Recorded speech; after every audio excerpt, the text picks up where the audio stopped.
paper is going to be chaired by Major General Sebastian A. Ongwanga, FCA, retired. He's a past president of ours. We're going to have, as a paper presenter, Mr. Faisal Chadri, please pardon my wrong pronunciation, who is the IFAC CEO. We're going to have paper discussants, Pastor Itwa Igudalo and Mr. Adetola Adeyemi. Pastor Itwa Igudalo is not just a pastor, he's also the managing partner of SIAO Chartered Accountants, one of the largest firms that we have locally formed. We also have Mr. Adetola Adeyemi as a paper presenter. I'm going to read out their formal profiles shortly, but I want to ask if the IFAC CEO is ready for his paper, and then I'll invite General Owama just to give us a few opening remarks and set the pace for us. General Owama, sir.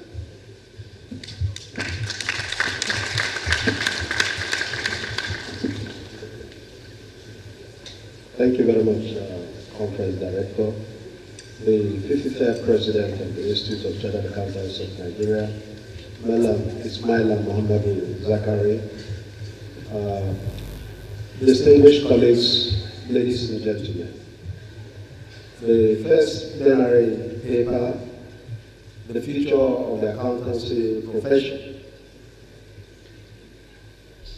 will be presented by the man who wears the shoes.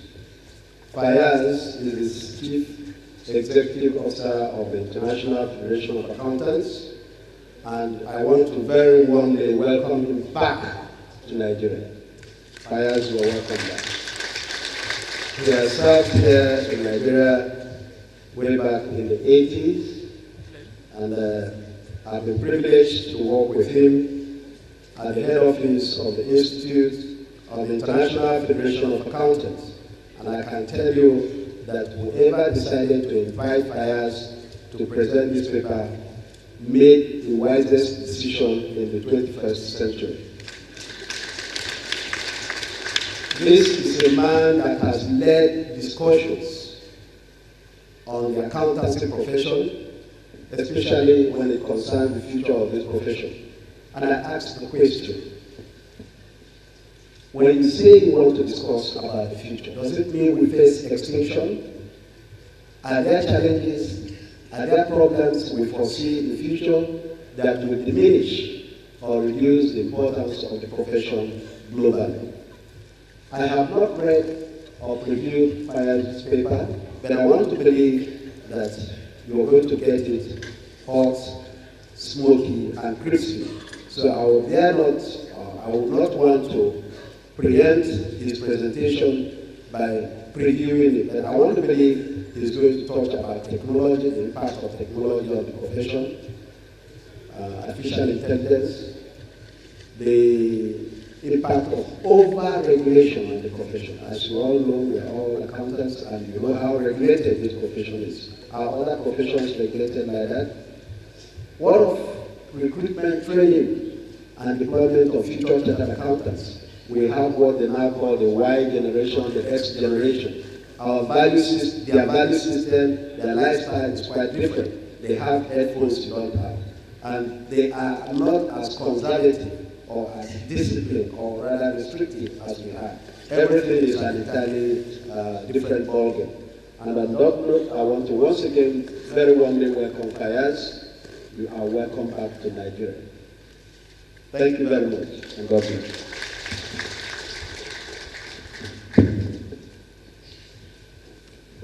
Thank you very much, General Owama. A round of applause for him, please. I'd like to read very quickly the citations of the gentlemen that you're going to listen to, and also, with the permission of General Owama, his own citation too, which I think is worthy of listening to. I'll start with General Owama, and then I'll go to our special guest. Major General Sebastian Achubike Owama, retired, currently serves on the board of the International Federation of Accountants, IFAC, where he represents Africa and the Middle East. He is a past president of the Institute of Chartered Accountants of Nigeria, past president of the Association of Accountancy Bodies of West Africa, Abuja, and past president of the Pan-African Federation of Accountants, PAFA. He has over 40 years' experience in public sector accounting while serving the Nigerian Armed Forces. He also worked with the Central Bank of Nigeria.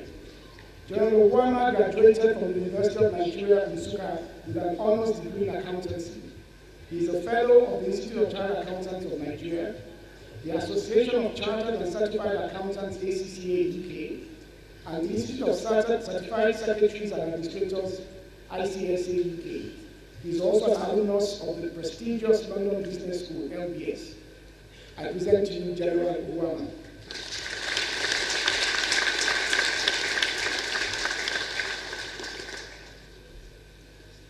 Mr. Faisal Chaudhry holds an MA Honors Engineering Science and Economics from the University of Oxford. He is a fellow of the Institute of Chartered Accountants of England and Wales.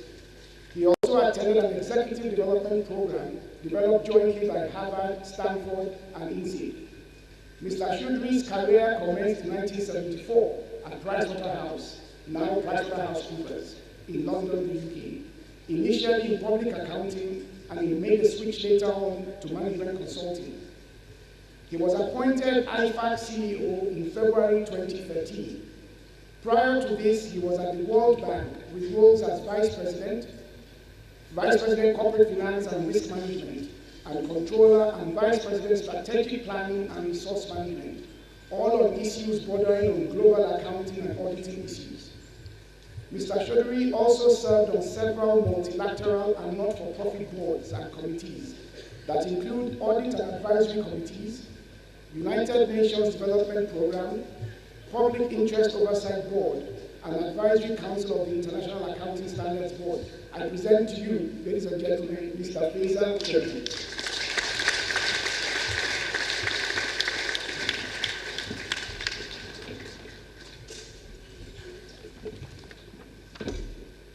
Mr. Tola Adeyemi is a partner and head of audit services for KPMG in Nigeria, with over 29 years of professional experience in audit, assurance, and accounting advisory services. Tola works closely with audit and accounting professionals across Europe and Africa, and is a regular speaker on governance and the changing roles of chief financial officers and audit committees. Tola has a first-class honors degree in accounting from the University of Ife, now Abuja University. He is a fellow of the Institute of Chartered Accountants of Nigeria and has served the Institute in several capacities. He is an alumnus of various management and leadership programs of the Harvard Business School, the Wharton School of Business, INSEAD, and the Lagos Business School. I present to you, ladies and gentlemen, Mr. Adetola Adeyemi.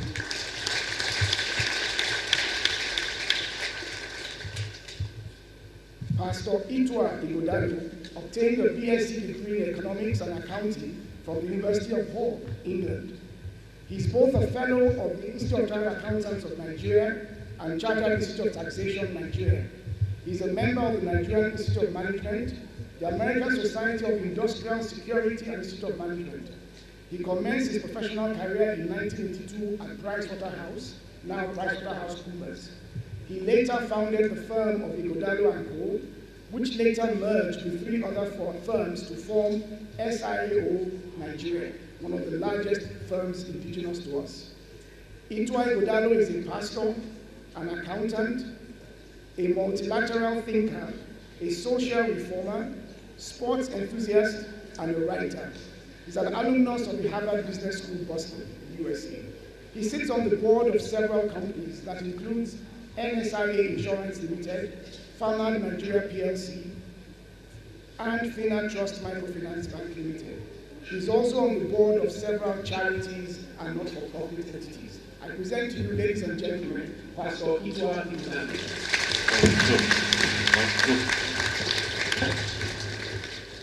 I'd like to invite very respectfully the Chief Executive of IFAC, Mr. Faisal Chaudhry, to present his paper. We do not have this paper in the electronic form now, but we'll get it across to us later. So I beg of you to please pay attention because you won't have any visuals to go with it. Thank you very much.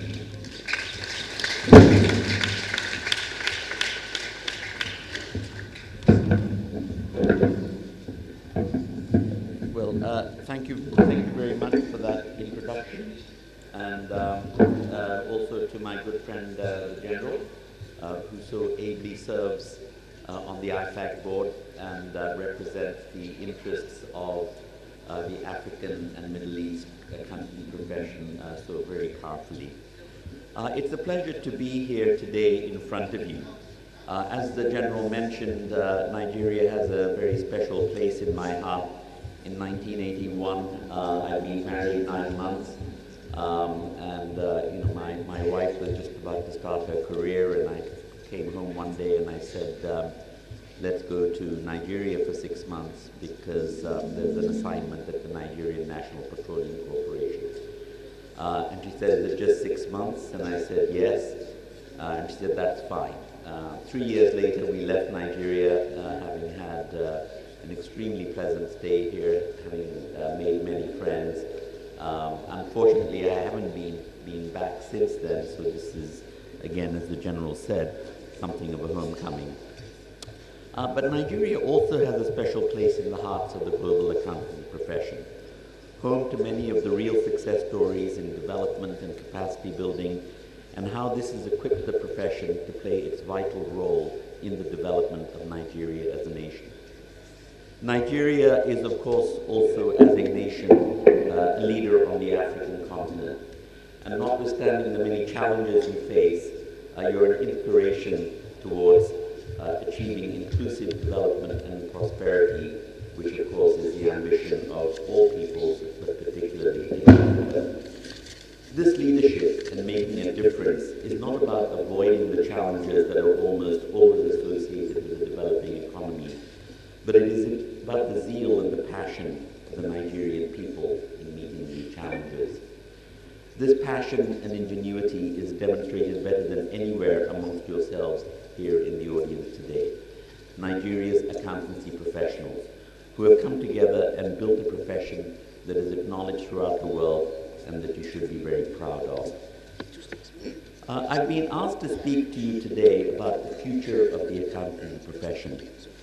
But as I've been preparing for our upcoming IFAC Council meeting in Brussels in a few weeks, which marks the 40th anniversary of IFAC, I've spent quite a bit of time thinking about the last 40 years and just how far we've come.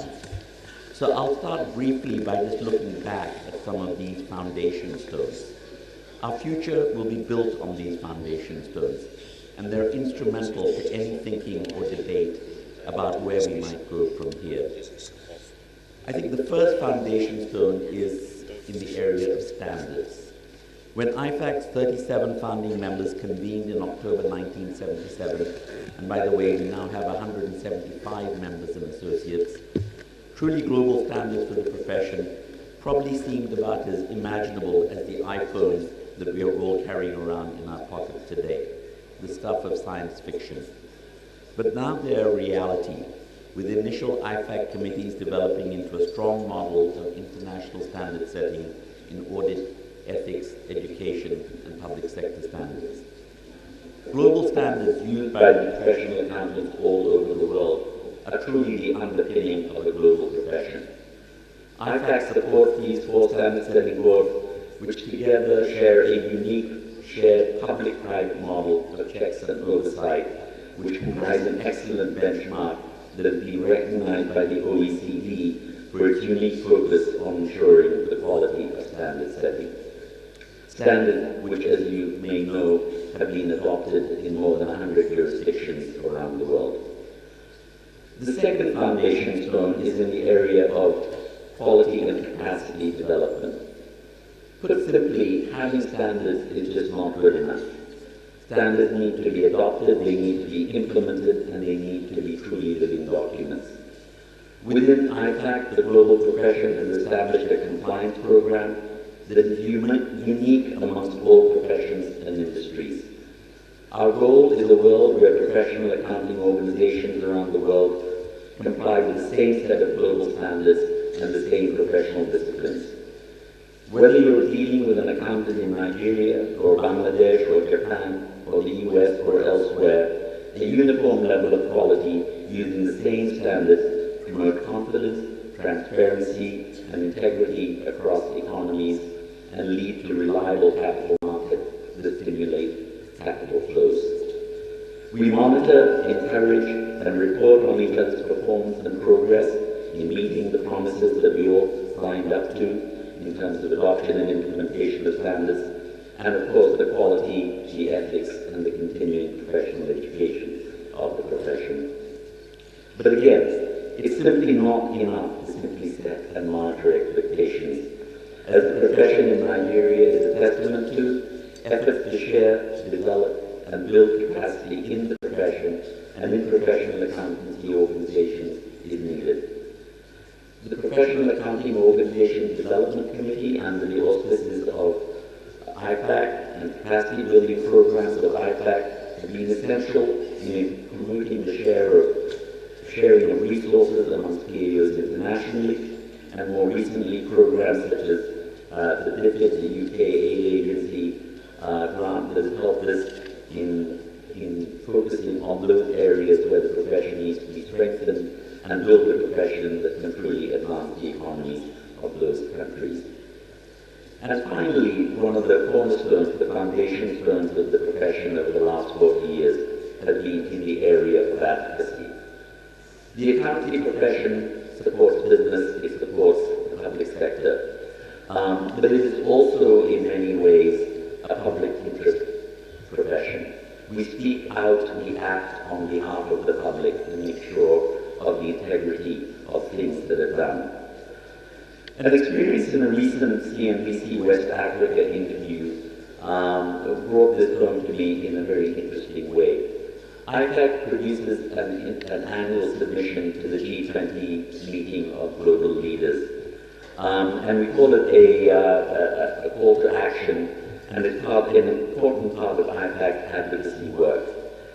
The interview was about our submission to the G20, and it aired during their prime time news slot at 6 p.m., lasted nearly 30 minutes, and covered a wide range of economic and social topics important to African viewers.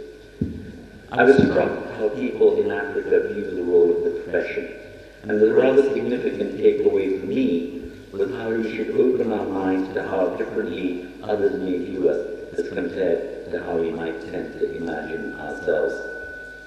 The interviewer covered a wide range of topics: combating poverty and Angela Merkel's position linking this to stemming mass migration flows to Europe, a spectrum of social issues, including gender diversity in primary school education and income inequality, tackling corruption, and recovering illicit financial flows, as well as good governance.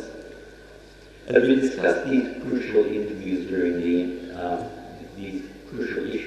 the interview, it became clear to me that the positions and platform that we, the accountancy profession, have been putting forward to global leaders really do speak to those important issues. For instance, the work that IPAC and many members do on development and our strong call to combat corruption provides us with a powerful platform to speak out on these issues in compelling and credible ways. Take, for example, the issue of corruption. An international organization such as IPAC, representing the global profession, has a unique voice in calling for cooperation amongst governments and national organizations to combat corruption. In addition, of course, to the work we can do technically in terms of forensic accountancy to stamp out corruption in individual organizations. How developing countries can not only prevent and detect, but also recoup funds taken illicitly is one angle that we don't often hear in discussions with other international organizations. But it is something where the accountancy profession needs to speak out and needs to be a strong voice. The recent estimates by the IMF is that corruption costs the global economy $1.5 to $2 trillion a year. And if it could be rooted out, it would add 3 to 4% to global GDP growth. So this is an area where we need to speak out. Another area where we need to speak out, and the general refers to this, is regulation. We believe that regulation done properly is important. People act in their own self-interest, and sometimes that works against the public interest. So you need regulation to make sure that those two coexist. But the surveys we have done show that regulation has gone too far in many cases. That it's expensive, it's stunting innovation, it's stunting risk-taking, and it's costly. So we believe that a collaborative approach to regulation, where the regulators and the regulated talk together to develop sensible, fit-for-purpose regulation, is an important aspect to get the economy moving. Another area that we speak out on is public sector financial management. I, as an individual, can choose which private sector companies I want to invest in. I cannot choose to pay my taxes. I have to pay the tax. But I should demand the same level of transparency from government and the same level of accountability that I have for my private sector investments. And there, the public sector accountancy financial management is really lagging far behind the private sector, and that is unacceptable. We have the tools, we have the international public sector accounting standards, and those need to be adopted and implemented so that governments can produce the right information so that they can be transparent and held accountable. The next question is really the question of governance and participation. One of the questions that I got asked during this CNBC interview was really very interesting. And the lady said that, you know, a lot of people accept that one of the challenges of Africa has been good governance and good leaders. But many people also feel that the African people have not been good followers. And the question she asked me was, how do we become better followers? And I thought this was actually a very interesting question, an interesting way of looking at it. But we can be good followers because we are educated people, we are the elite of society. We can act as a powerful civil society voice that speaks out on issues that are important to the people and engages and stimulates the dialogue amongst citizens, civil society organizations, and government to make sure that those issues are addressed, that there are the right institutions to address them, and that again there is transparency and accountability. So, you know, those are just some of the advocacy issues that we speak out on, because they're important, they're public interest issues, they're issues where we as accountants have knowledge and expertise, and I would really urge all professional accountants in Nigeria, because you are credible, you're professionals, you're respected, your voice matters, to use that voice to stimulate that kind of public discourse. But that's the past. That's what we've achieved over the last 40 years. Using those foundation stones, the profession has come a long, long way. But when you look at the future, it's a very uncertain future. Should we be optimistic or should we be pessimistic? These are very turbulent times around the world. Technology is racing forward at a pace never seen before, and opening questions around how professional accountants work. Economically, there's a great deal of promise and growth in many parts of the world, including Nigeria and the sub-Saharan African continent, but also huge risks. And the political situation all around the world is also in the state of flux. A lot of the consensus that has been built up about global governance over the last 30, 40 years are now being challenged in the United States and many parts of Western Europe. So as a profession, it's very important to think about where we fit, how we continue to play a valuable role in these turbulent times. And, you know, I was at a meeting or a conference 3 or 4 weeks ago that Michael Bloomberg has established called the Global Business Leaders Forum. And there are two different points of view just on this issue of technology and change that were presented. One is that technology is running away with us, that artificial intelligence actually threatens humanity. Because if machines have the same brain power as human beings, what will be the role of human beings? But the other viewpoint put forward by Jack Ma, who is the founder and CEO of Alibaba, which is one of the fastest growing companies out of China in the world, He said there are only two types of people who fear technology. He said the first group is people like him who are very rich and have a lot to lose. And the second group are people over 50 who don't understand technology and are afraid of it. But he said when you talk to younger people, they're excited by technology, they're excited by the future, they're excited by the possibilities and the prospects. So, clearly how we deal with change, how we face challenges in the future is going to be very important. But let me just pick on 4 areas that I think are going to be important for us to look at as we look forward and look ahead. The first is that we just have to understand that the accountancy profession is founded on our core values and our ethical values. We need to hold on to these no matter what happens and never compromise. Ethics underpins everything we do. It's written into the fabric of all our standards. It also includes a commitment to quality and an ongoing lifelong education. We cannot hide behind cultural norms and must aspire to a globally accepted level of integrity. This is the standard we have all signed up to in the Code of Ethics for Professional Accountants. So that's the first issue. We have to be totally grounded in our ethical principles. I think the second issue is we have to be adaptable. Our adaptability really is one of our most important aspects or assets, and it is what it will guide us into the future and continue to make sure that we are a vibrant profession. As I've said, it's very difficult to predict how the future will turn out. There are so many variables. But the only thing we do know is, with some degree of certainty, is that the future is uncertain and that it will be very different from what it is now. Someone asked one of these futurists, what will the profession look like in the future, rather like I've been asked to talk to you about. And he gave a very good response.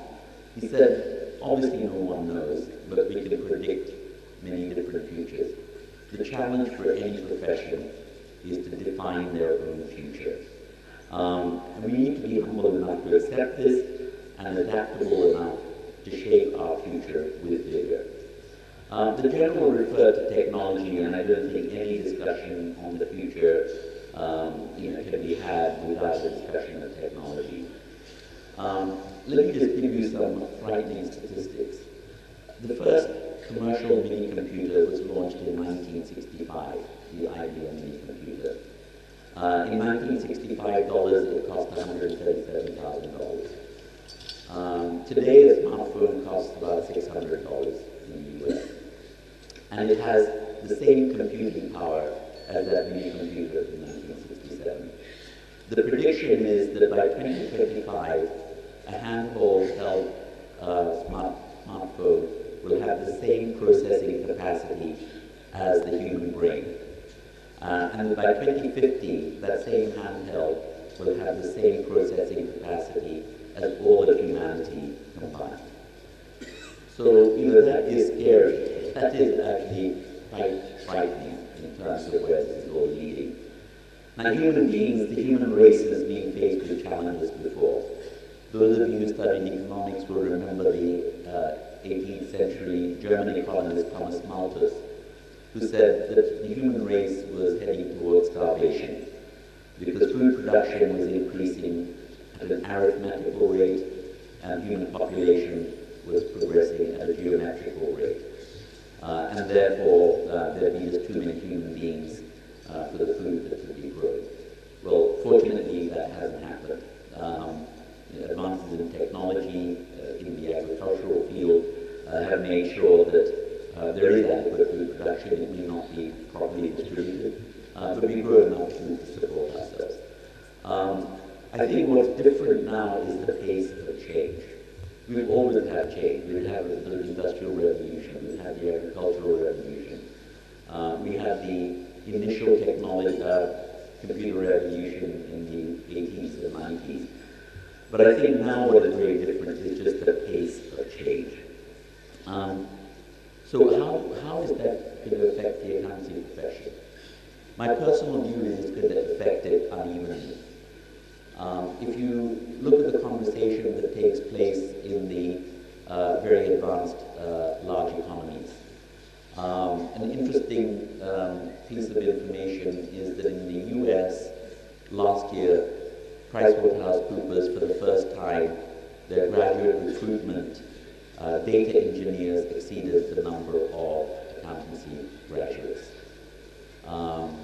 If you look now at the way audits are done, continuous audit, very different from the way that audits were done in my time, certainly, or even for those who qualified 15, 20 years ago. So certainly the whole area of computing is going to fundamentally change the way financial statements are prepared, how performance reporting is undertaken, how audits are undertaken, and that's a very radical change for the profession in those countries. If you look at the other end of the spectrum, my country, Bangladesh, many parts of sub-Saharan Africa, there the issues are very different. Technology is not going to replace the accounting profession. It's still the basic skills of bookkeeping, of standards, of financial statements compilation, of doing audits, to express an opinion on the financial statements. Those will be done in not very many different ways to how they're done now. And then if you look at countries in the middle, perhaps Nigeria, the Mexicos, the middle-income countries, and they're somewhere in between. So I think the profession will have different futures in different parts of the world. But we have to understand how the profession is changing in different parts of the world. Because I think there's a real opportunity for developing countries and emerging economies to leapfrog the lessons that the more advanced economies have had, so that they can avail of the recent techniques and recent developments.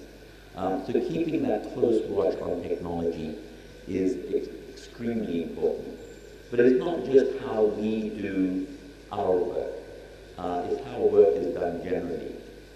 The big debate in the Western economies is not the future of the medical profession, it's not the future of the accounting profession, it's the future of jobs. How will jobs across the economy change with the advent of technology, which is moving forward at breakneck speed? And as those jobs change, it'll change the way organizations are run and managed. And therefore it'll change the kind of services and support that the accounting profession has to provide to those economies of 2025 and 2035. So vigilance is really key. We cannot be complacent that we can continue to do our work the way we've done it. We cannot be complacent that we can continue to educate our young accountants in the way we've done so before. We cannot be complacent that we can continue to provide the same range of services in the same way.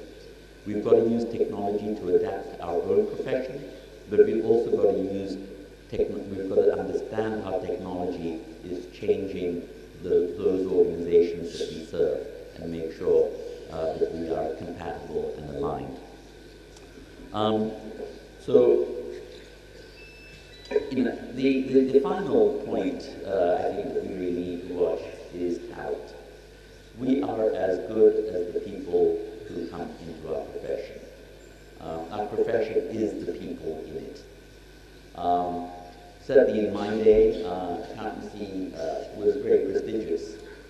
If you went home and told your parents that I want to become an accountant, they thought, okay, I've done a good job of raising a child with the right values and the right outlook. Is that still the case in all parts of the world today? Perhaps, but perhaps not. There's just too much competition for the brightest people, the brightest young men and women coming out of universities. So how do we attract those people? Because without those people, we're not going to be able to maintain the profession in the way that we want. How do we differentiate ourselves from the other professions who are competing for their talent? How do we demonstrate the value that accountants add? Not just to sustaining organizations, strengthening organizations, and advancing economies, but actually acting as a real force for social good. Many surveys undertaken in all parts of the world show that young people today are motivated by different things to perhaps my generation or even the generation after me. For us, it was more a question of we want a respectable job, we want secure employment, we want decent salaries, we want to be upstanding members of the middle class. Young people today almost take that as a given. What they want is something with a social purpose. They want to see that they're making a difference to the society that they're living in. And I think that's a wonderful trend. But can we meet that expectation as accountants? Can we show that we as a profession not just strengthen organizations and advance economies, but that we are a real force for social good? I think unless we can make that argument, unless we can demonstrate it through the sorts of advocacy we undertake, through the sorts of cutting-edge training that we offer, to the way that we adapt our profession to avail of all the changes that are happening in the world today, unless we create that vibrancy and that sense of, we are important factors in the development of society, we are not going to be able to attract the best people. And frankly, I don't see the biggest threat to the profession as technology. I see the biggest threat to the profession as not being able to attract the best people.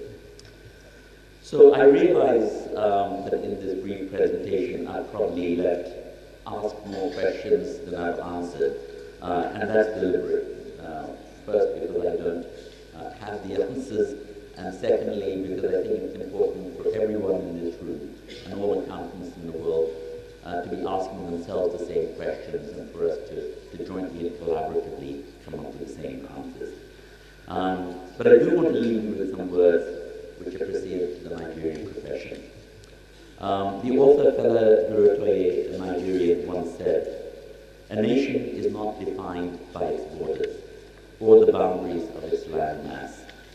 Rather, a nation is defined by a diverse people who have been unified by a cause and a value system, and who are committed to a vision for the type of society in which they wish to live and to give to future generations." You, as a Nigerian profession, have shown your commitment to this type of vision in the past. You've shown your commitment to the nation.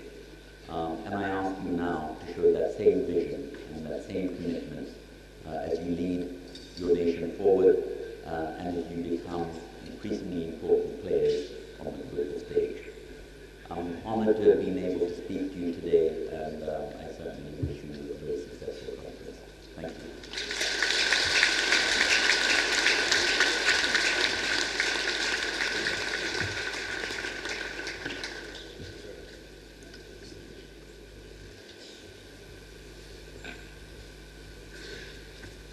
Please, can we put our hands together for prayer?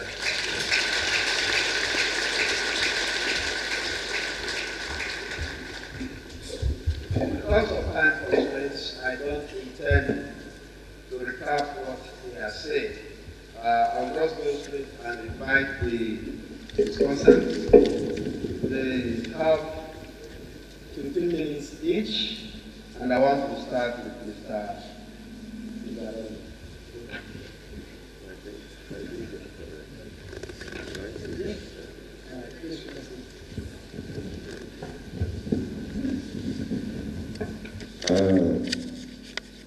Ladies and gentlemen, distinguished President of the Institute of Chartered Accountants of Nigeria, Alhaji Ismaila Sagari, a distinguished old boy of the best school in the whole world, called King's College, Lagos.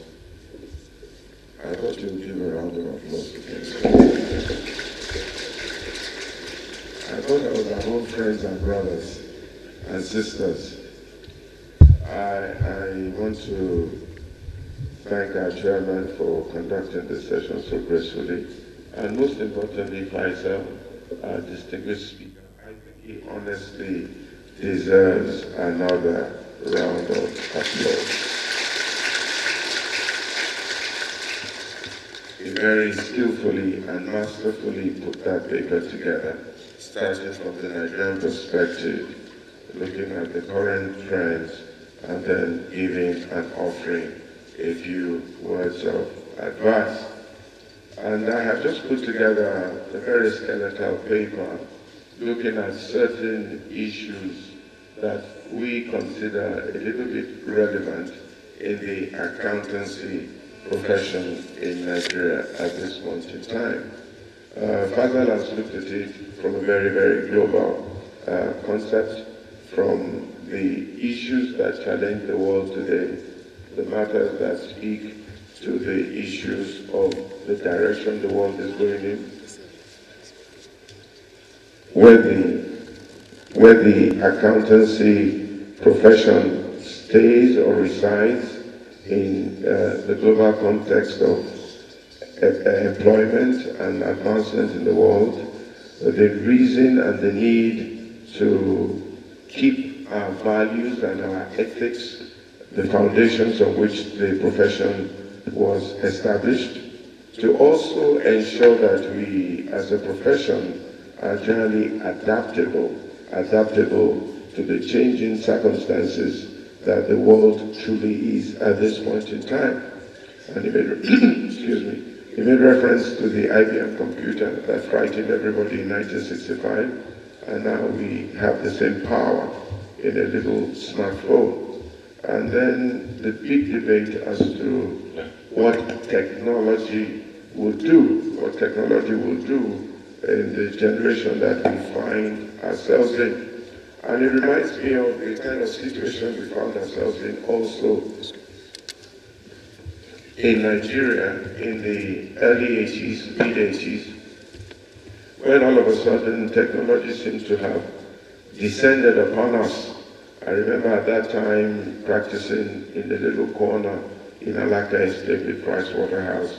We didn't even have a single computer in the entire firm. The best we had at that time was a smart typewriter that had a memory. I think it was IBM or something like that, or something sold by one of the fast-track companies. And even in a few banks, they just had a couple of systems. And the argument then was technology, or was the computer going to drive away people from their jobs?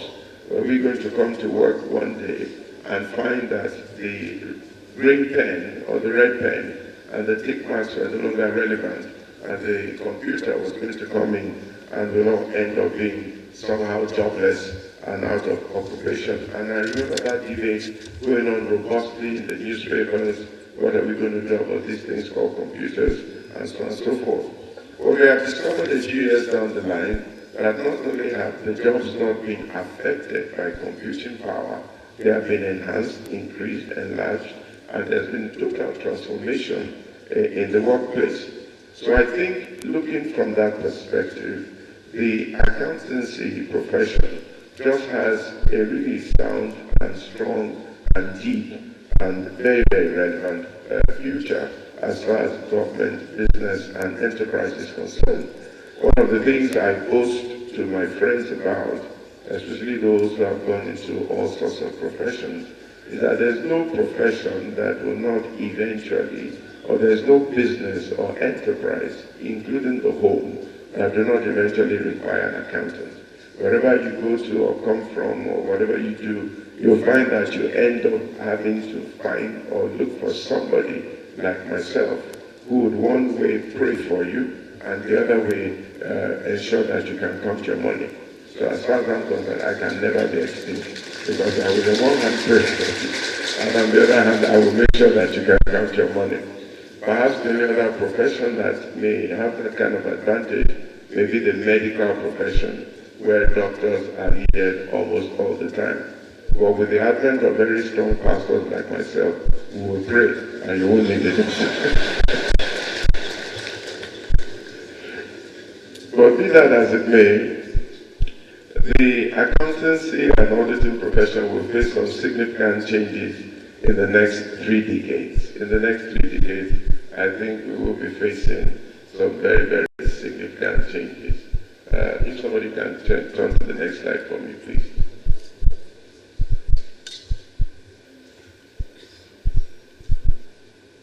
Okay, all right, thank you. Yeah, we will be facing some very significant changes in the next 3 decades.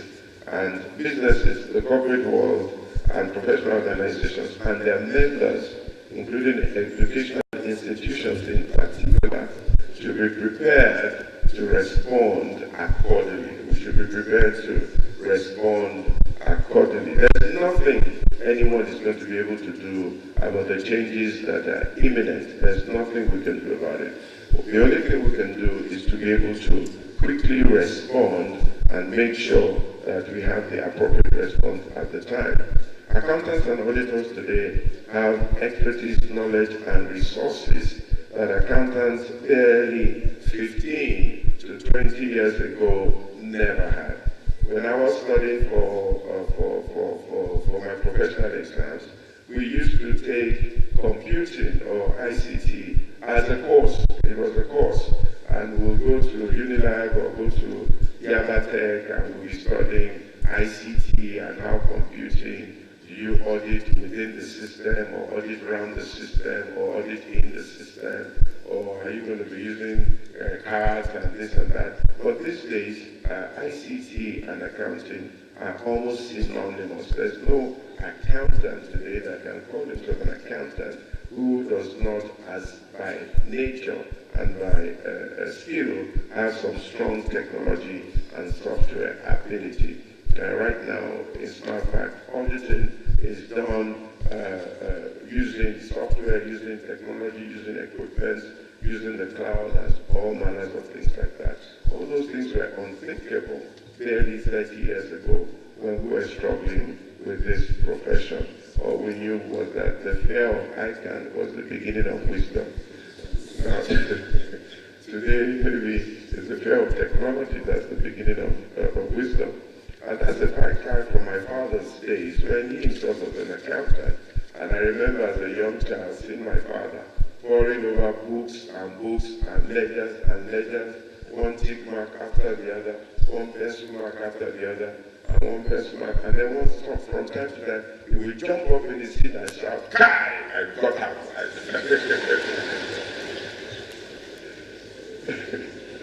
But Daddy, what did you get? I got the thing don't balance well. But today, the situation is totally different. The cloud offers the profession a new way completely of doing business, such that all application and functions are performed off-site, and businesses are no longer responsible for installing and updating their software. Financial reporting is now done real time, and that means that the demands of clients can be attended to immediately. There's also an increasing collaboration between accountants and their clients. These days, you may find that your client is based in Singapore, and you may find that the accounting backroom is based in India or China or Afghanistan or somewhere like that. And you are speaking on the phone, thinking of speaking to the same place, but you might find that you're speaking to different places at the same time, and everybody's collaborating and combining from all parts of the world. And this is what globalization has presented for us right now, and has become a challenge also for our profession. While globalization encourages the free flow of funds around the world, enhance overseas outsourcing activities and transfer of technical and professional skills will simultaneously continue to pose threats to resolving local problems with different cultural, financial, and tax systems. Significant changes from an accounting point of view. Like Faisal has said, regulation is going to be really significant. These have far-reaching effects on accounting practitioners and have the capability of even uniting countries. For instance, the introduction of IFRS, which is now being practiced in more than 100 countries, and also has become a significant point of reference in this new way of looking at our profession. Similarly, in 2014, the EU audit reform was adopted, and it is now being implemented in the EU starting from June 2016. Another area we need to look at is the area of data analytics. This is the Science, this is the science of examining raw data with the purpose of drawing conclusions about that information now, and also involves the use of advanced Excel to summarize and analyze accounting information. So this day and age, accounting goes a little bit beyond just presenting a true and fair view. It goes far into analyzing the data that has come out of your accounting transactions and things like that. Significant changes from an audit perspective. I'm just going to speak to that very briefly. Okay? In terms of quality, future quality efforts have to be proactive because the current effort seems a bit reactive. Innovation. Auditors in the future will need to have special skills in data analytics and cloud and cognitive technology in order to be relevant. Talent. This not only requires progressive firms to hire top-notch, as Faisal has said, and multifaceted audit talents, but also to hire professional talents from other fields like HR, IT, engineering, and even the medical profession. Our Honorable Minister of Trade and Industry is a chartered accountant, but very few people realize that he was first of all a medical doctor, a qualified medical doctor, before he finally found himself in the accounting profession. And these days, like Faisal pointed out, most firms are actually looking for multi-talented people, people from diverse backgrounds to help with our profession. Most businesses see audit as an annual routine, but we need to ensure that our profession is more relevant and more needed and more proactive and more interactive in the future. What are the implications of these changes? Accountants and auditors in the future will need sound training. And I think I agree also with our paper presenter in that the first thing we need to do is to make sure that we recruit top-notch professionals into our profession. And therefore I want to appeal vigorously to all our accounting firms and all our employers in this nation. Please pay our accountants very well. Pay them very, very well. Please pay them exceedingly well and train them very, very well. If you don't clap, I won't repeat my statement. Please pay all our professionals very, very well. And we need to do a lot of research in the future, carry out a lot of research in the future to ensure that opportunities and challenges facing the profession will not overcome us and will not make us irrelevant. I want to conclude by saying that our profession has come of age as a dynamic and forward-looking profession. In this light, accounting practitioners should be ready to move with the tide and to remain relevant at all times. I want to assure you that the future will come, and in the future you will be there. God bless you, and thank you very much.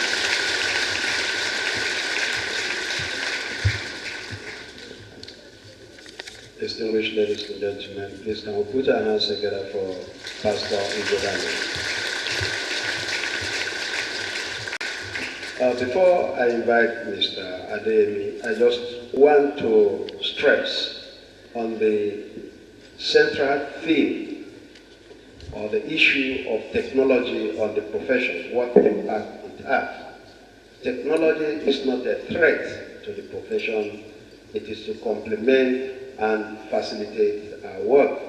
And like Pastor Igadalo alluded to, when his father used to have heaps of books to flip through, and at the end he says, yes, I have balanced it. Technology will do away with the books, so it's going to really facilitate our job as professional accountants. It's not going to be a threat. It's not going to wipe us out of extinction like the dinosaurs probably will transform or mutate to another form of specialist. And on that note, I want to invite Mr. Tolu Adeyemi, Tola, please. One is the past tense of the present tense of Tolu. Okay, thank you. Don't mind the general.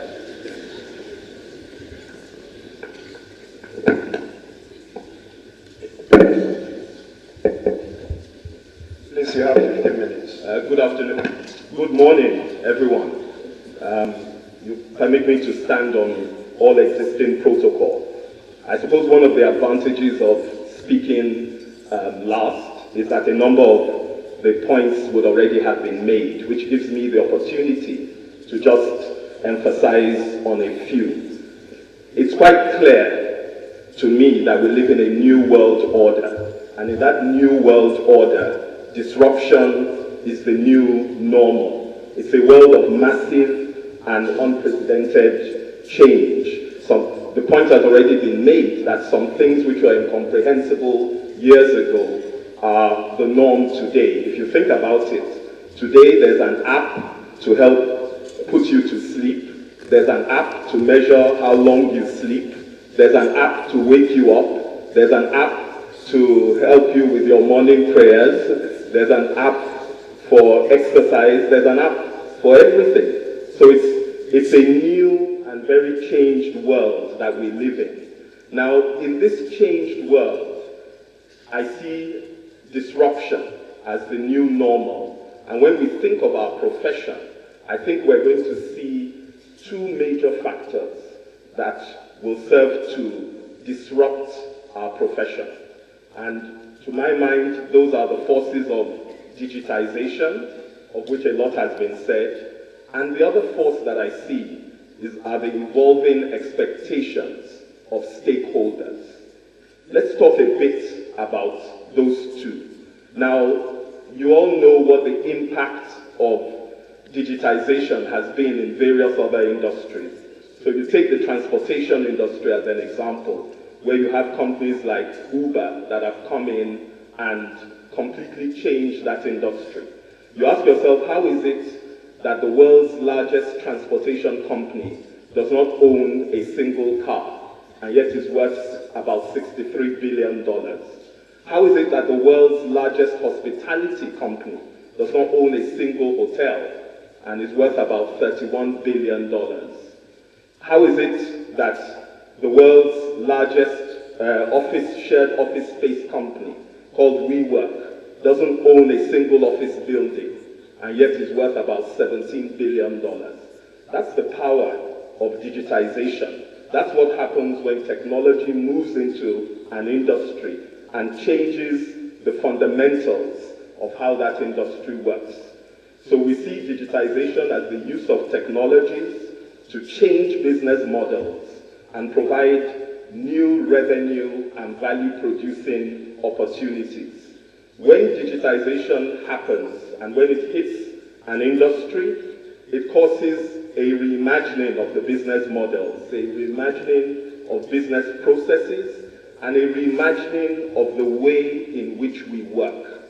Ladies and gentlemen, I'm saying to you that digitization is already happening in the accountancy industry. It's here, and the pace of digitization is going to increase quadruple-fold. Now, studies have already been done, and indeed, if you read, all these studies are available online. There are studies that try to predict the probability that robots or artificial intelligence will replace human beings in certain professions. Those studies, if you take the probability that in the next 20 years it is certain that robots will have replaced people in a particular profession, take that as 1. Those studies currently say that the probability of accountants and auditors being replaced is 0.94. Remember, 1 is certain, 0.94. They go on and say that, in fact, when you talk about bookkeeping, accounting, auditing clerks, that those have an even higher probability of 0.98. That's the future that's being predicted for the profession. But when we then look at this and say, okay, so there's no doubt, and we're not talking about will it come. We may have a debate as to what will be the pace of change and how quickly that change will impact Nigeria and other developing countries. But I don't think we can debate the fact that it will happen eventually. It will happen eventually. What will be the impact of digitization on accounting? I see several impacts. One, they talk about reduced need for human experts. It doesn't say elimination of human experts. And that's where I agree with the previous speakers, that we're not saying accountants will be eliminated, but we're saying reduced need for human experts. And we're seeing it already. We see it in taxation. If you think about the whole process of taxation, how did it start? Initially, you had these complex laws that business people needed to go and hire tax consultants to help them with their tax returns and all of that. Then you moved from there to self-filing, where they could go and file things electronically. Now that's moving in certain countries. You have software that can do all of that for you. In Brazil, I hear that the tax authorities are even moving further, and they're saying, don't bother to submit any tax returns. Just send us all your raw data, because we have the systems to process your raw data and determine your tax for you. So we don't need any tax consultants to come and tell us how much tax you should pay. Send us your raw data, and we will tell you how much tax is due. So that's what we're talking about when we're saying reduced need for human experts.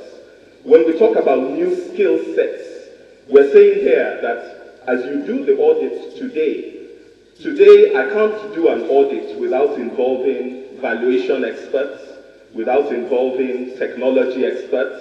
Occasionally, we have to involve forensic experts. So as an audit partner, my knowledge of all these areas has to be dramatically different from what it was a few years ago. Because for me to audit in an IFRS environment, I need to understand the principles of valuation. I need to understand forensics, a bit of forensics, a bit of IT. So we're talking of new skill sets that will be needed. Some people have predicted that the biggest competition that accounting firms will face in the future will be from technology companies. Because technology companies will say, hey, we understand data. We understand how to manipulate data, and we can assure you that we can protect the integrity of your data and present to you data in so many forms that you don't need anybody else to come and assure you on its integrity. The technology companies are coming. The Googles and of this world are coming because they're saying we understand data. So there are a number of things on this slide. I don't want to go into all of them, but because some of the other points have been made. But the key thing is that digitization will change our profession in ways that we can't even imagine. Let's talk briefly about the impact of changing stakeholder expectations. And Faisal and Pastor Ito have talked about some of these. The demand for real-time continuous auditing, in which today we call this the microwave generation. Everything must be produced instantly. That's what users and businesses are asking for. 100% testing. I don't want to test samples anymore. Test all my data. Integrated reporting. We'll be talking about that later in the conference. The demand for greater insights from the data that we have presently. What about the increased recognition of the public interest focus of the accounting profession? What we see today it's almost like another Arab Spring, in which the public is sending a clear message to the profession that, profession, we expect you to hold yourselves to the highest standards possible, because we are counting on you to look after our interests. And we've seen cases where when the public feels that the accountant, instead of being part of the solution, is part of the problem, we've seen how the public reacts to that. So increased recognition of the public interest focus. And we mustn't, of course, also ignore the fact that the profession has got to reflect the changing dynamics of the changing demographics of the population. Some of you may have seen our recent partner announcement, where more than 2/3 of our new partners were women. And I'm not talking here about tokenism. I'm talking here about dedicated professional women who are leaning in and earning their rights at the table. That's something we're going to see happening over time, because I think as we look into the future, women are going to play an increasing role in our profession. Faisal mentioned that in the midst of all the change, some things will remain the same. And I agree with that 100%. Technical expertise, passion, ethical standards, those will remain the same. So what should we do, especially in a Nigeria context? That's the question. And in answering that question, I want you to imagine a future.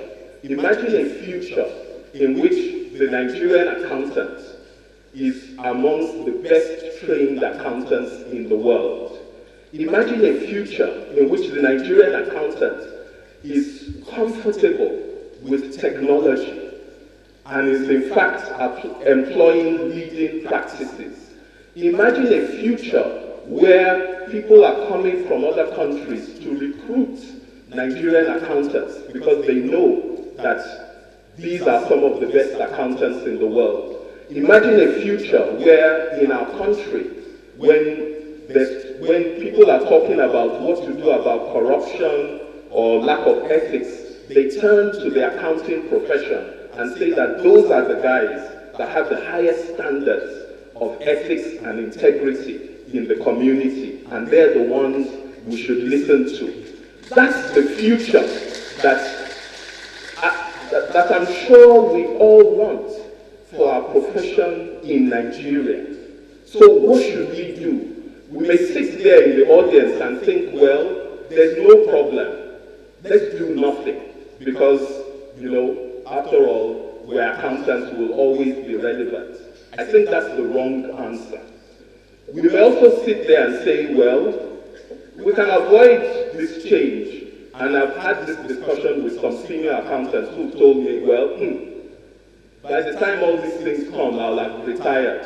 So let me just leave it to you. Well, that's one approach, but it's not an approach that speaks of stewardship and looking out to the next generation. I think we've got to embrace the change. And to my mind, these are the things that we've got to address here in this country. I think we've got to radically rethink the training and development of accountants. We've got to rethink not just what we are teaching, but how we are teaching accountants within Nigeria. And here I'm talking about expanding the breadth and the depth of what we are teaching. We've got to make sure that our best accountants are the ones who are teaching our future generation. We've got to reclaim the ethical high ground as a profession, because that's where we belong. Faisal talked about the attractiveness of the profession, and I see this in very real terms every day, because there is a war for talent out there, and the accounting profession cannot afford to be a profession that gets less than the best. We've got to increase the attractiveness of our profession by telling our story better in terms of the contribution to society. Of course, we've got to embrace new and emerging technologies, and we've got to be proactive in our engagement with regulators, with government, and those who set the standards. All of this, and I'm sure many other things that you will come up with, are things that we must do. But that future that we spoke about for our profession is a future that's achievable, and it's a future that we must strive to attain. Thank you very much.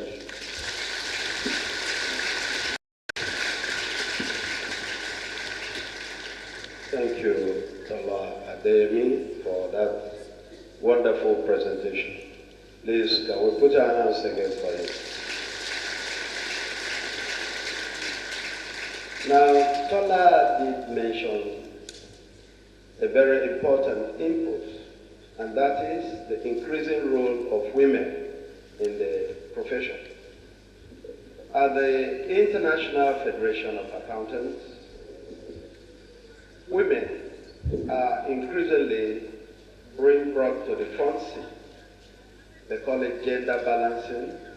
And I can assure you that in as much as technology will impact positively on the accountancy profession, I also foresee that the role of women will become very enhanced and very prominent. I thought SWAN members are here. Okay. Point of correction. The name is Fires, not Faisal. Fires. We have very serious time constraints, so we will not have as much time as we would have loved for questions, but I do know there are certain issues we want clarifications from either Fires or Pastor Igodalo or Mr. Adeyemi, and I'll just have 20 minutes for that. So I have two questions from my right, 2 questions from the center here, and 2 questions from my extreme left. If your question is directed to an individual, please mention the name, no protocols. Don't give us another presentation. Just go straight to your question or suggestion. On my right, anybody? Yes, gentlemen, just come to the front area. Anybody again? Okay. Yes, the 2 of them. Rasak Jayola, protocol demands that I should let you ask your question. Please come forward. Before then, 2 here, any 2 in the center? Yes, the gentleman with the coat, your right hand is up. Please come up. Anybody again? No, you just stay over there, Mr. Jayola.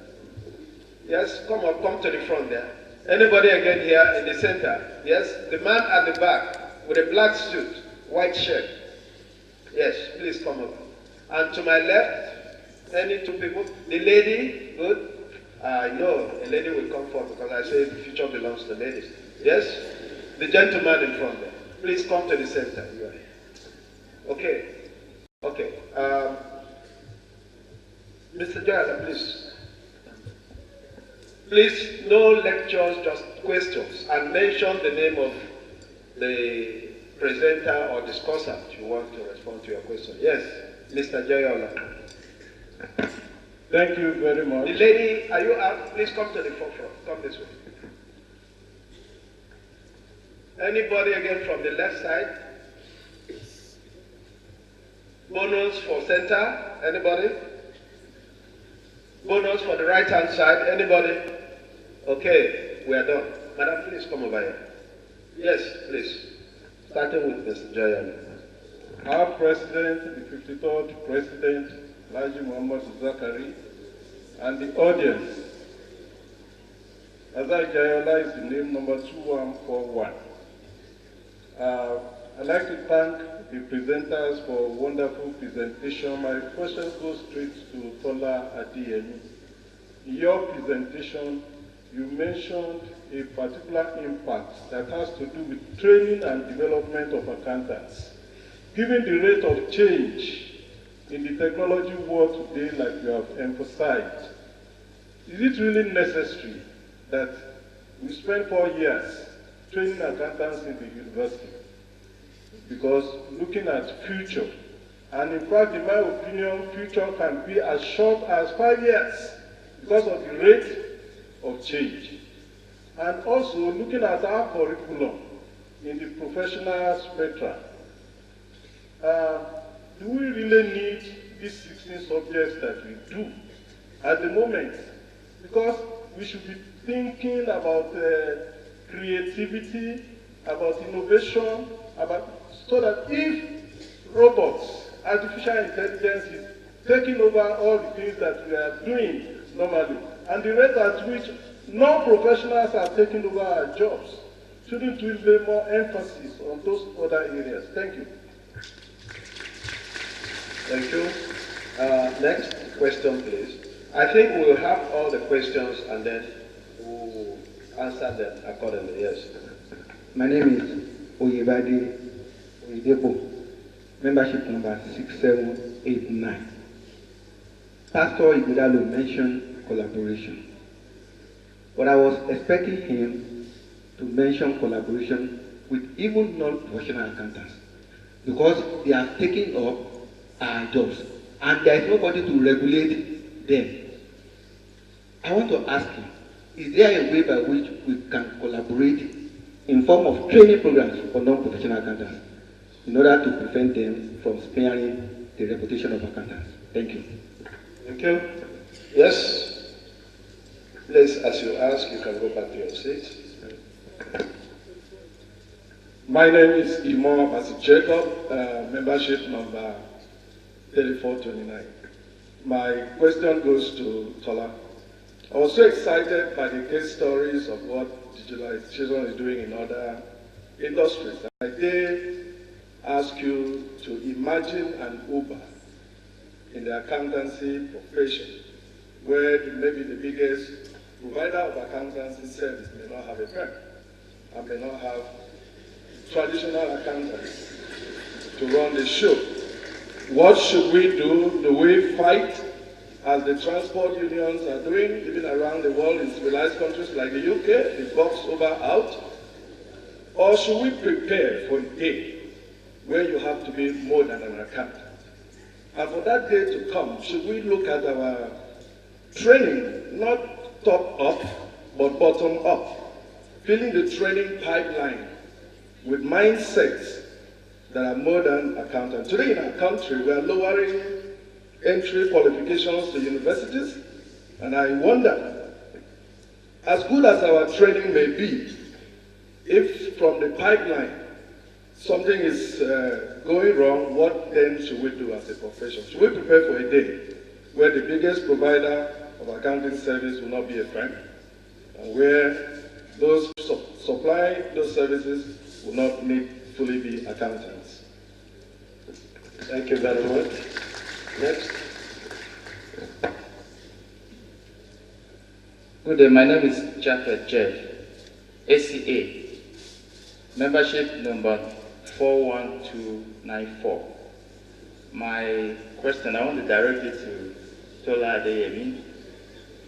He made mention of what do we do, what is expected of us to do to respond to the challenges ahead.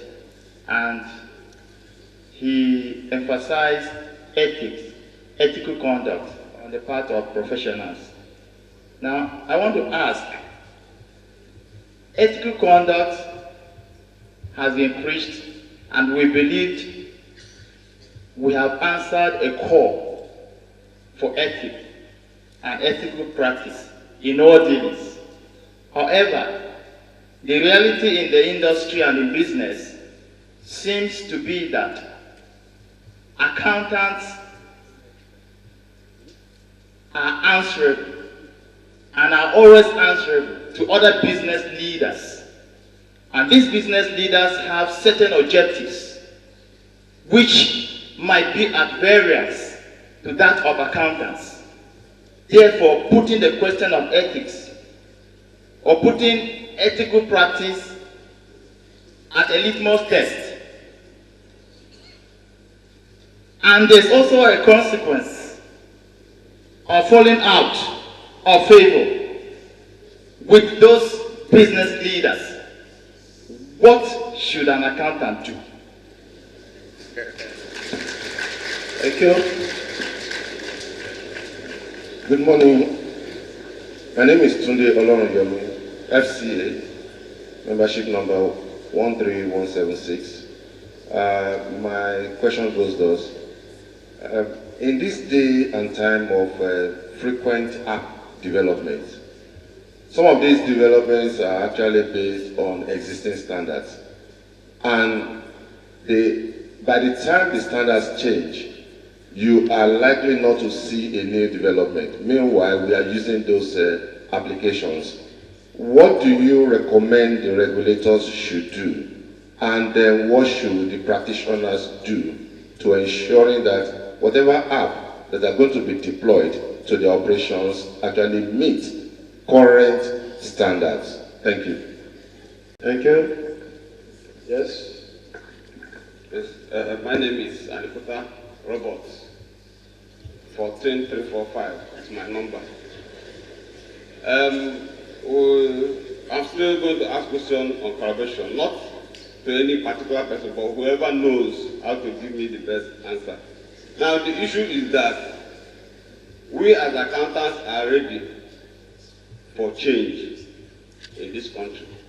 But the problem is that the force of authority we need to implement that change or to act on that change effectively is vested on people who take decisions that are in most cases based on their own interests rather than the public interest, if I may use that word. So what do we do? How do we get them to fall in line with our efforts to effectively implement what will favor the public rather than what will favor particular interest groups? Thank you very much. And finally, the lady.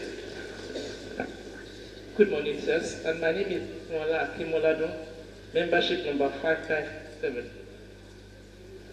We, maybe again to Tola, we have identified a serious knowledge gap in the accounting industry. I'd like to know what the roles of the big firm in helping to bridge this gap. Those who were in practice in the 80s and 90s and stuff like that, you can't imagine that they still have the same skill, the skills required for now. And so they have firms, they can't impact what they don't have on the younger generation.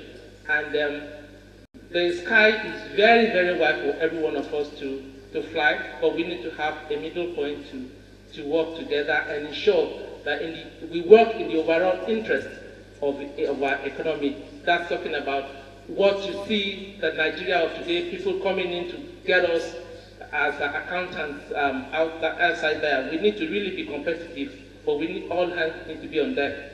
And talking about the continuous changing in the demands for our profession, I know that accountants would always be in need.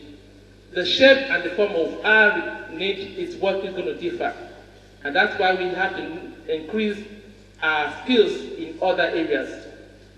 Talking about programming skills, it is no longer, it was in the past, knowing how to use the computer and all that. We've grown past that. We need to be able to do a bit of programming to get information or data that we need out there. So these skills have to be added as part of our curriculum. But all the requirements that accountants need is still required. I believe it will always be required. The fundamentals will remain unchanging. But how we go about it is what is changing, and that's why our skills should also change. We need to work more with other professionals and see how we can adapt what they are doing. Thank you very much. Thank you very much, Madam. No more questions, please. The responses will be in the reverse order. We will start with Tola and then go on to Pastor Igodalo. And then we'll have the global perspective from Fayaz.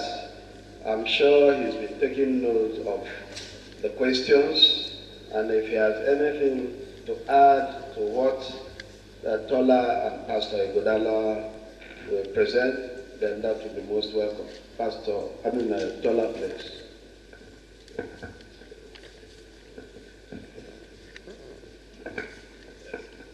Just 5 minutes to okay. Thank you very much for those questions. Is the mic working? Okay. Thank you very much for those questions.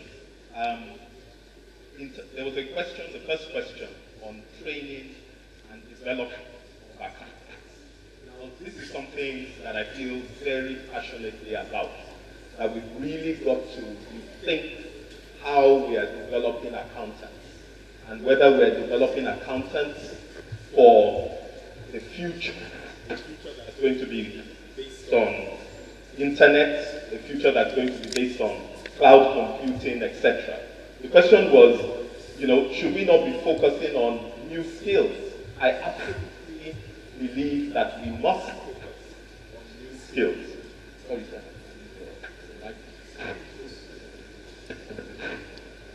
Yeah, I absolutely believe that we must focus on new skills. We spoke about creativity, innovation, critical reasoning, interpersonal skills. These are all things that are going to be extremely important in the development of accountants of the future. Just to give you a perspective of what's going on, one of the debates that we're having within our firm is exactly on this issue. Who is the accountant of the future? Is it an accountant with technology skills, or is it a technology person with accounting skills? You understand that difference? Because that's the question that we must be, that's the debate we're having, that who is this accountant of the future? So when you ask, should we be spending 4 years in university studying accounting? I mean, I'm not an education expert, but I'm a user of accounting services. And I can tell you quite clearly that increasingly we're placing more premium on people that have technology skills, high value technology skills, and then we're teaching them accounting. So, and that's a direction that you might see things evolving. Linked closely to that was the question of how should we be preparing for a day when the biggest provider of accounting services is not a firm. I'm telling you that's already happening. That eventuality is coming. They're not the biggest yet, but they're starting. There are all sorts of online services that are being provided. The way in which people will work in the future is going to be very different. A number of people will not opt for full-time employment because of the power of technology. They'll say, I can work when I choose to work, rather than having to work. We see as firms, the future we see is that we will not own all the skills that we need. We're going to have to contract in certain skills. And that's a very different way of working. So I just re-emphasize the point that nobody knows where technology is going to end or where it's taking us, but it's changing rapidly. And we all have to keep reinventing ourselves and rethinking the business model to adapt to what is coming.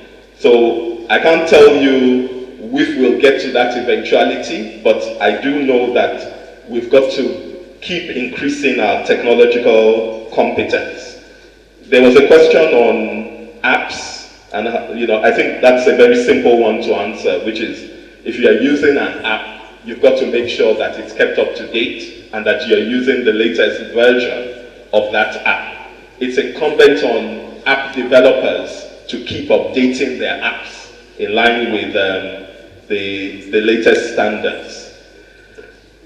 The knowledge gap that we speak about in Nigeria today, I think very, very real. And it's incumbent on us as professionals to recognize that being a professional means that you've got to be dedicated to a life of continuous study and development.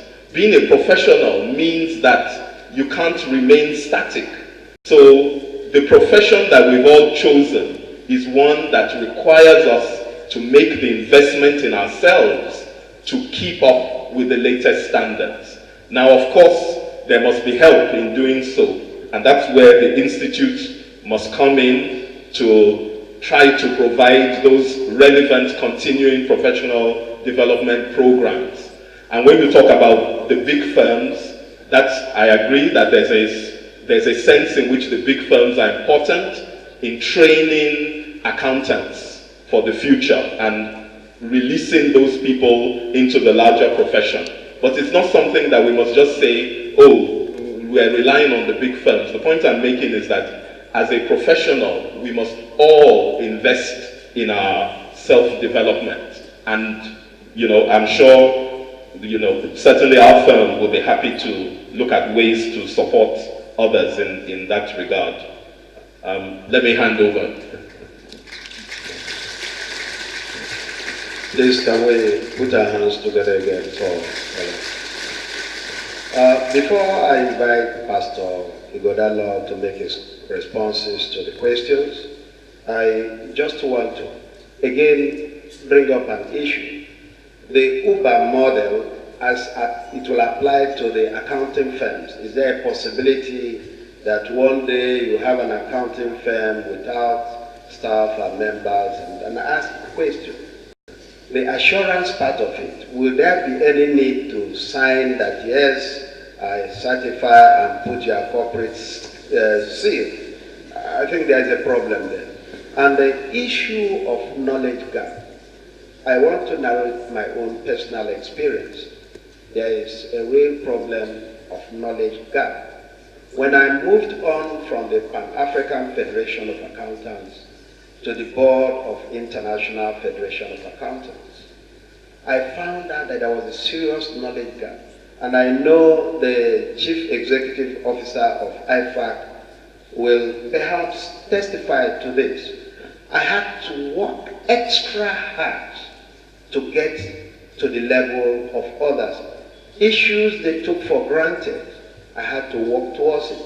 So, our school curriculum, our training programs, to reaffirm again what the paper presenter and the discussants have said, the mindset, the tooling of what we do and how we do it must indeed progress to meet global standards, so that this knowledge gap that has been identified now will not mitigate seriously against us when we proceed to play at the global arena. And on that note, I want to invite Pastor Godala to make his contributions.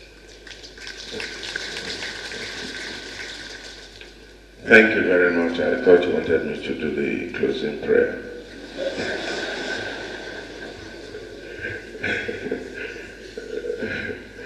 I want to, first of all, thank everyone for the quality of the questions that were asked. They're very, very instructive questions and got us to think a little bit more.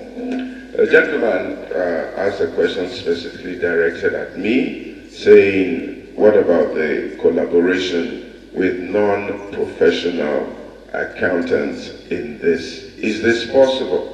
What I like to refer to that, or what I like to respond to that is, training is extremely important. We do not want all manners of people who are not really qualified and well-trained to be putting their stamp besides our work and our good profession. So if they want to be accountants, if they want to work as an accountant, if they want to practice accounting, then they must be ready to go through the rigors and the stress and the challenge and the discipline of qualifying properly as accountants and doing the accounting work properly as it should be.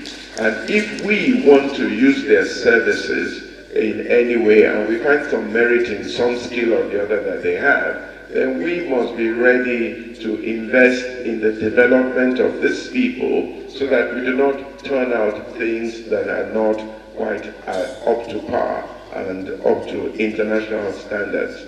And I'm going to use that to speak to this question of knowledge gap, especially between the Big Four and almost the rest of the pack.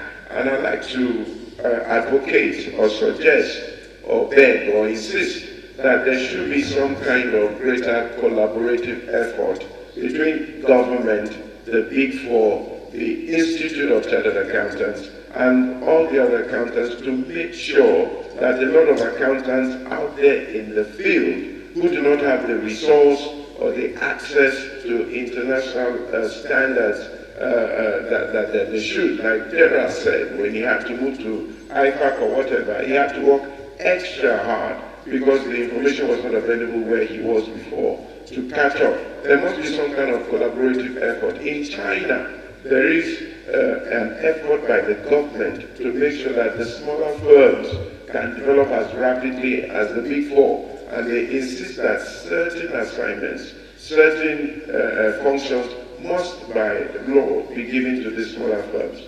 In South Africa, they have a similar kind of legislature as well. Otherwise, you might find that this gap may be so wide and it may threaten the future of the smaller firms and the smaller professions here and there. So we must spend some time thinking about that. We really must spend some time thinking about that. And I'd like the Institute to work very hard on that. Okay. Then also to speak to Mr. Imo Abasi-Jacob, I do think sincerely that that time has already come. These days you don't even know who you're talking to, and you have firms using all sorts of skills from all sorts of places. Let me close by quoting Charles Darwin, 1809 to 1882. It is not the strongest species that survive. It is not the strongest species that survive, not the most intelligent, but the most responsive to change.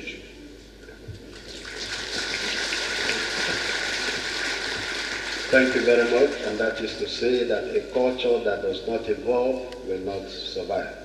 And on that, I call Mr. Fayaz to give us the global perspective of the questions.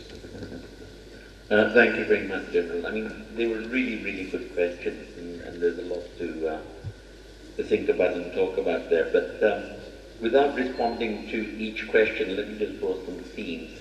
One, I think, is the future models by which trained accountants will deliver the services. One can envision 4 broad areas: audit, assurance, accountants in business, and accountants in professional service firms. As Tola mentioned, the future of audit is probably the least certain. That is probably the most vulnerable to technology change.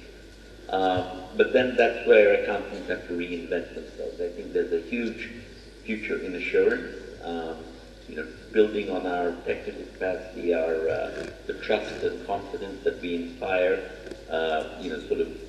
special agreed-upon procedures, assurance services, and very importantly, what we'll be talking about later, integrated reporting, is also important.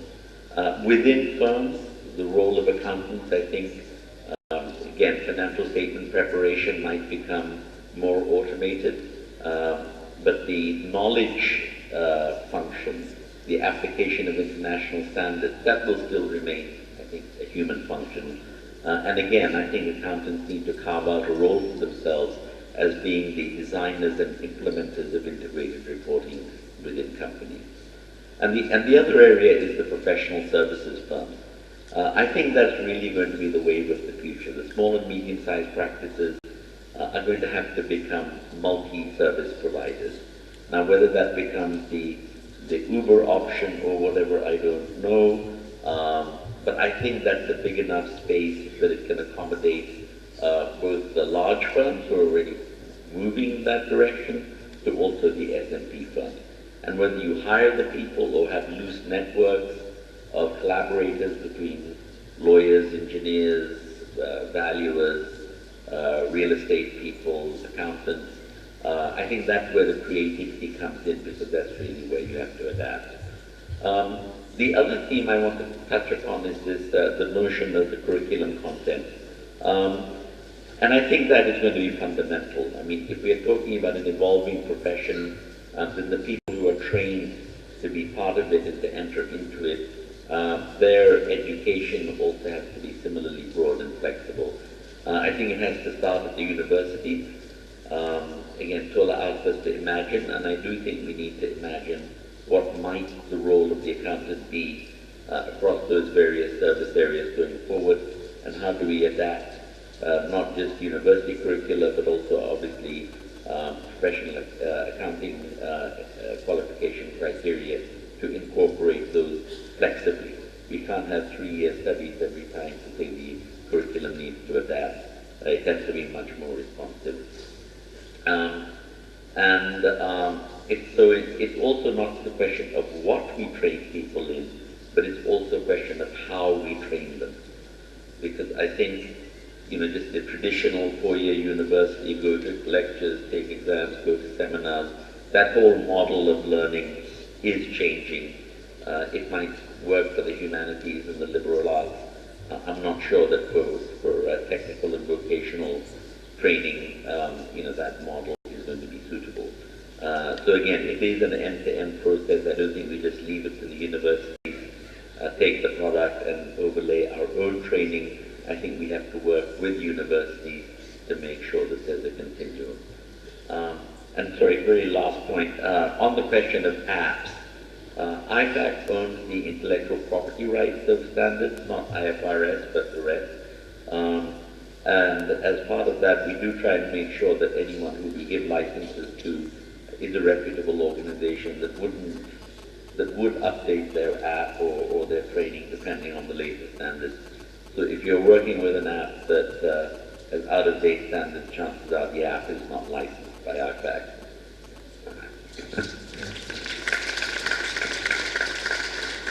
Distinguished ladies and gentlemen, my dear professional colleagues, you will all agree with me that we've had a very interesting early morning session.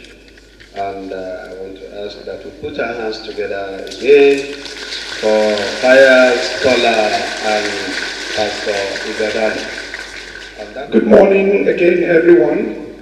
I think the presenters deserve another round of applause.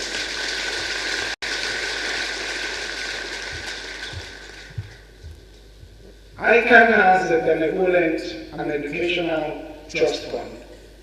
There's a little presentation that's going to be put together by our revered past president, Mrs. I.M. Oshiyemi, FCA. I'll be delighted if she can please come forward and her team for that little presentation for 10 minutes. Please give her a round of applause.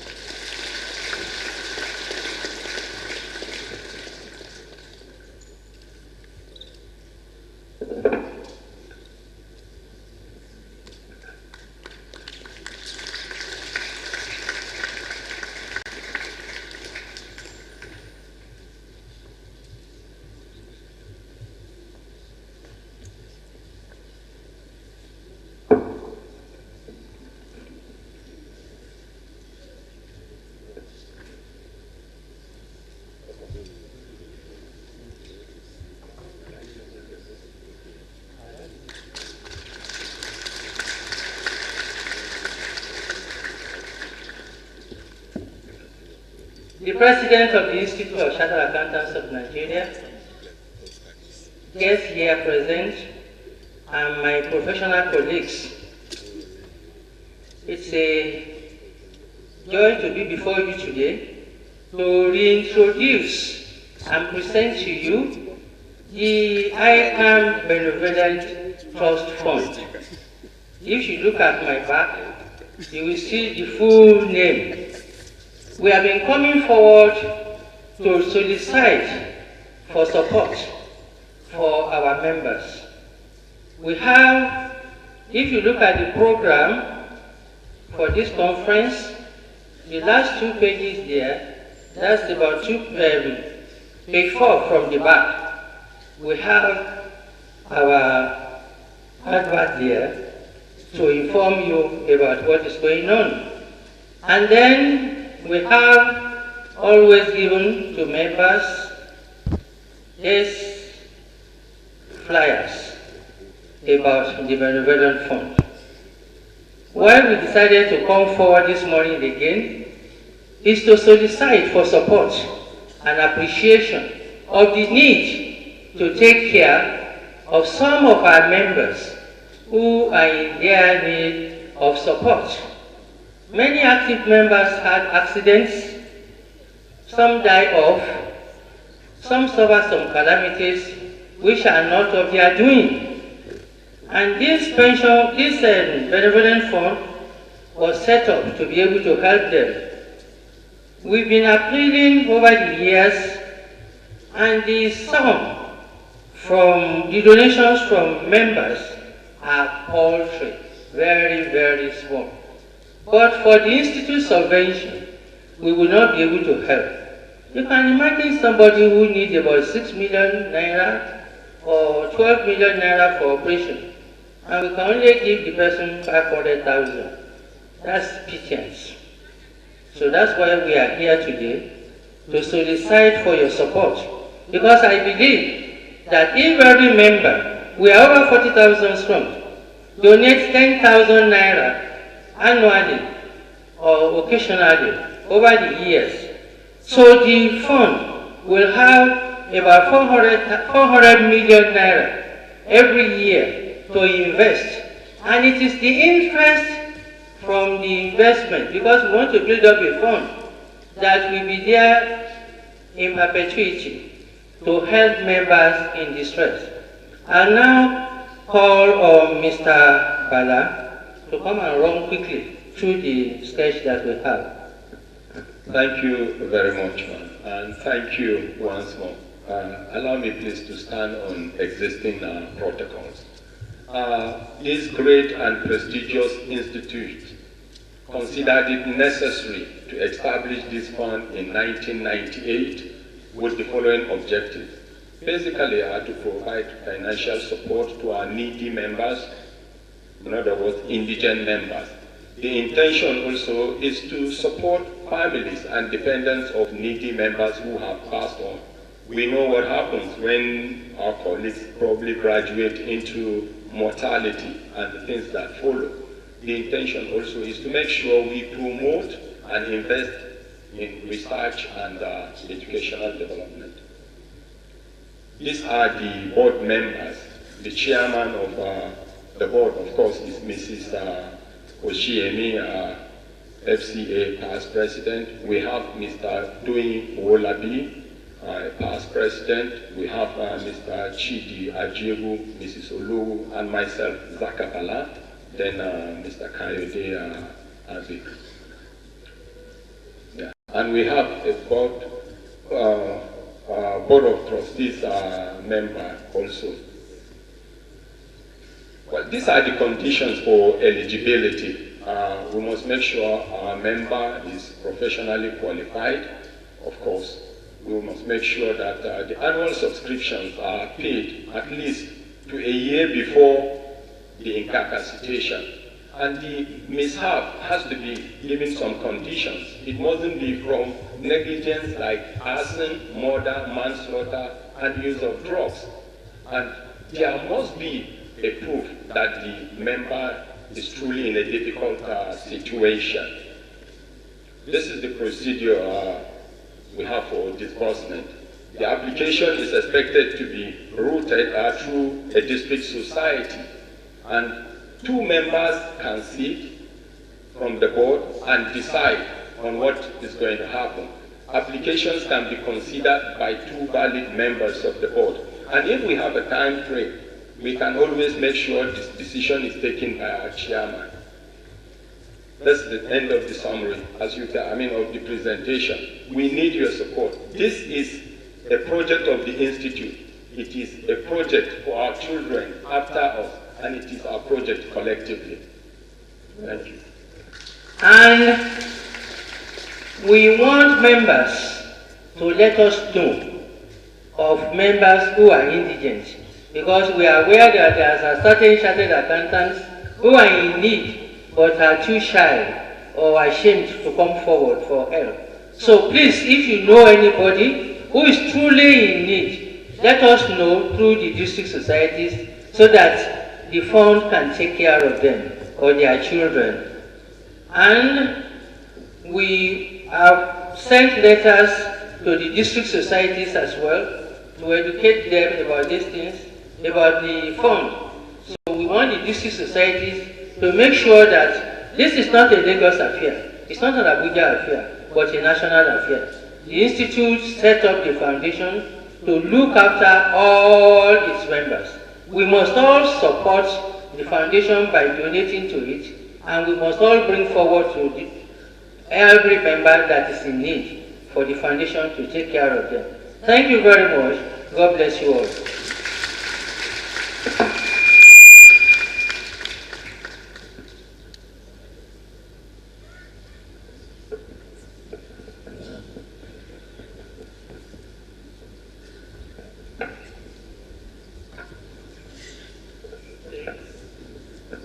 Distinguished ladies and gentlemen, I just have to fast track the remaining segment of this plenary session, and that is the presentation of souvenirs to our paper presenter and discussant.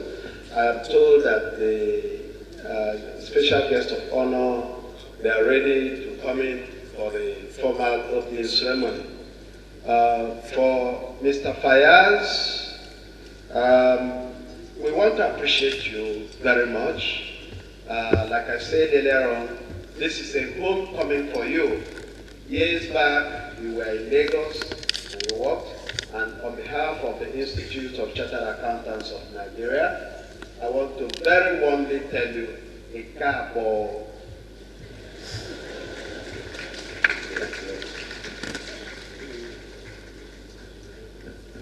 This is excess baggage. You will find this very, very, it's a very interesting thing for you to take. The Institute of Chartered Accountants is described of it. These are food stools. You put some stuff in it and you feel comfortable with it. Thank you very much again, and thanks for coming. He arrived this morning by 5 a.m. and he could make it here. Please put your hands together again. Next, Pastor, okay, sorry. Mr. Tola Adeyemi. If I wasn't a chartered accountant and I was an aspiring student, I think you've made so much presentation today that I would have loved to be. Unfortunately, you cannot convert me again. Congratulations and thanks for it.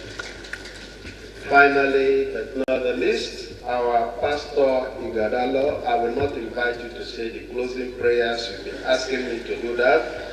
On behalf of the President of the Institute of Chartered Accountants of Nigeria, and all of us here present, we appreciate your coming and your immense contribution to the discussions we have today.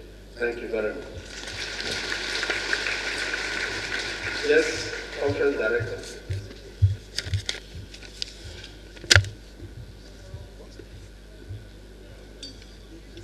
This is my new technical advisor at the board of International Federation of Accountants. Thank you very much, my Reserve Past President. I'm privileged to make this presentation to you. As the General, you have handled the session with precision of time, and we're happy about it. We want to thank you for your contributions, both to the local institutes and for representing us well at the international front. So on behalf of the President and members of this great institute, we present this token of appreciation to you for the excellent job you've done this morning. Please let's put our hands together to say thank you to our General and my new boss at IPAC. Thank you, sir. God bless you. Thank you. I guess it's done with this session. Thanks.